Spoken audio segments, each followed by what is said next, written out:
On today's episode of Automotive Insight, on this 2022 Honda Pilot, we are going to be servicing the transmission. We're just going to do a drain and fill. So let's get into it.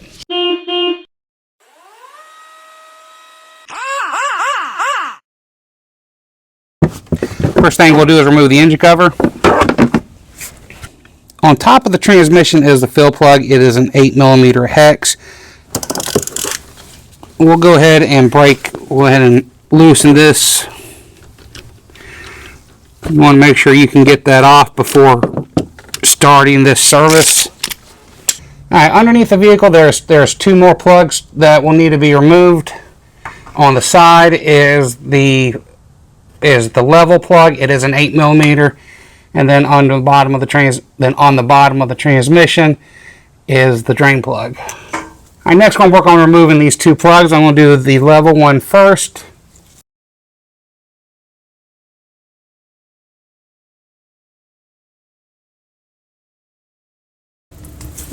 Then we'll move the drain plug. If you do the drain plug first, you won't get fluid out of the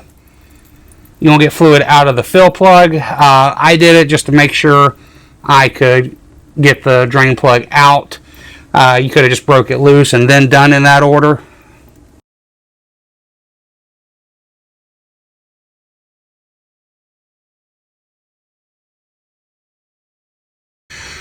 Alright, we've let all our fluid out. It's still got a small drip to it, but we don't have that kind of time.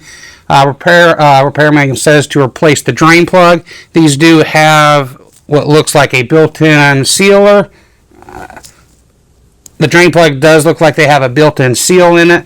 The torque spec is 26 foot-pounds for both the drain plug and the level check plug. We're not going to torque the level plug down yet, but we will tighten it just for the feeling process.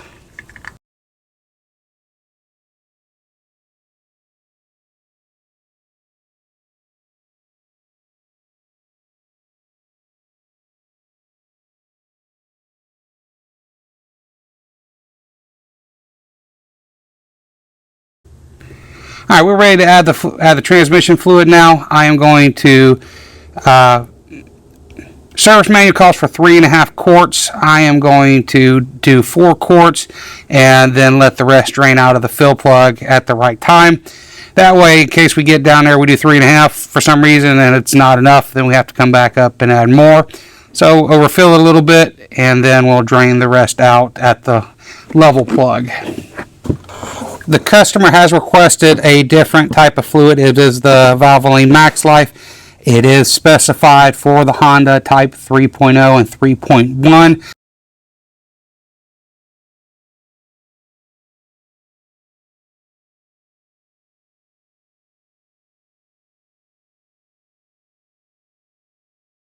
Alright, we're going to reinstall our fill plug. It is the same torque as the torque spec is the same as the other plugs. It is 26 foot-pounds. And it does say to replace this drain plug in the service manual. So following the service manual directly, we need to put the vehicle in a VSA maintenance mode. All the wheels are off the ground because they want you to shift all the way up to 4th gear for this process. Also while monitoring the ATF temperature. So to put this in a VSA maintenance mode, we have to go through a pedal sequence and pushing the VSA button and with the park and brake. So, alright, we cut our key on. Our parking brake is released. We have our brake pedal down. We'll hit the VSA off. We'll hit it twice, cut it on and off. We'll release the brake pedal. We'll apply the parking brake. We'll do the VSA twice. Then while the parking brake is still down, we'll hold down the brake pedal. We'll do the VSA twice. And then if you do it correctly, the VSA off will be flashing. You can start the vehicle. So this allows you to basically put the vehicle in gear. It wants you to run it up to 4th gear and without setting any kind of codes or trying to activate any of the traction control system. At this time, all wheels are off the ground. Alright, so next we're going to shift through our gears. We have it in S mode. And it wants us to wait about 10 seconds in every gear.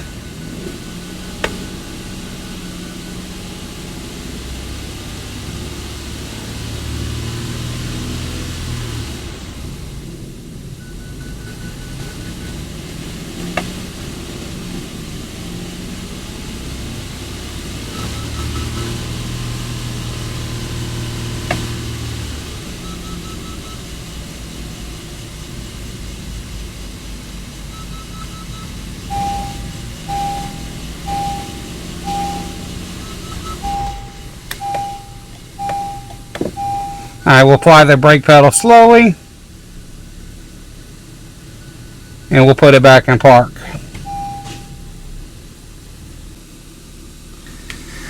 To kind of give maybe an easier breakdown of the VSA procedure or VSA maintenance mode, basically, so starting out,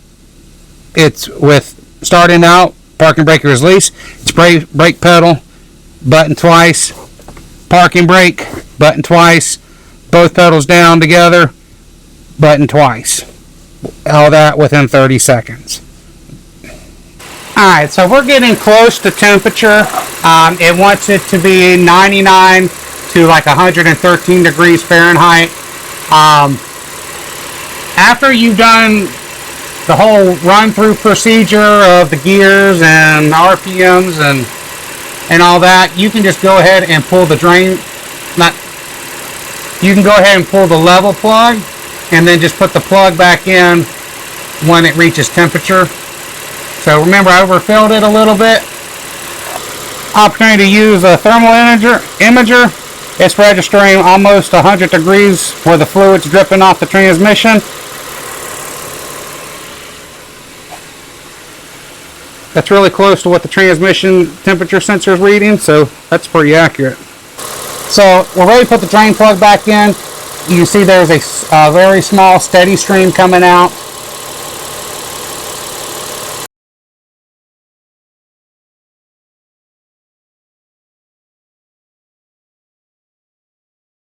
I've got our new fill plug. It is 26 foot-pounds. Alright, so looking on the Honda website, I did find, searching for parts, the drain plugs list for almost $42 a piece, and that's over $120 for 3 drain plugs, where you used to be able just to replace a gasket. But I did find, if you're in the torque converter area, the torque converter seal, you get all 3 drain plugs for about $46. So that is a little bit of a workaround, because your one drain plug is $42.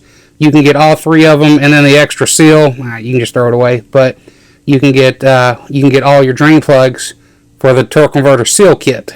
The other option with the similar, the other option that about the same price you get with the 3 drain plugs is number 4. This is on a different section in the transmission.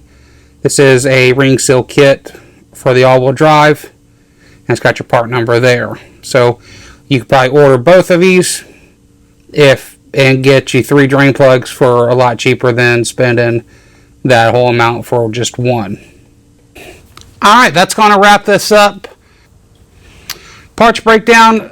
The OEM fluid lists for about $32 a quart. The valving max life about $10 or so a quart, depending where you source it from. And the drain plugs, they list for about $41, $42 a piece.